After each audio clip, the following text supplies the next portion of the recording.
What's up everyone? In this video I'm going to be showing you how to install Git on Ubuntu.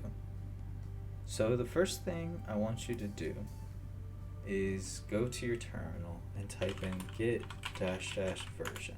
So this is going to check to see if you already have Git installed, and if you get an output like this, command git not found, then we do not have Git.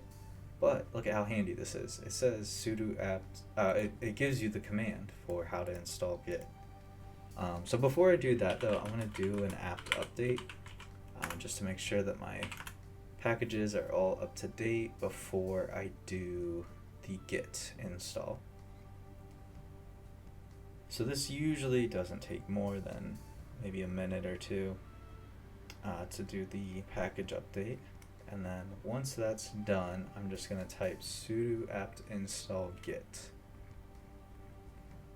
And that should do the git install. It's just that easy. Sudo apt install git.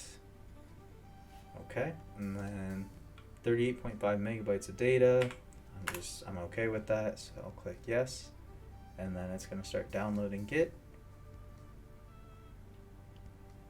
Even shows the progress right here along the terminal line. Pretty cool.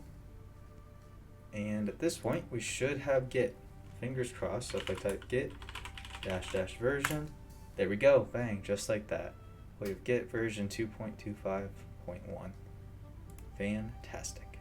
I wanted to take some time to say thank you, as my videos would be pretty worthless without viewers. I do have a Discord server. If you have questions or if you want to chat with other Python developers, the link to that will be in the description of the video. It's 100% free and 100% up to you to join. And I just want to say once again, thank you.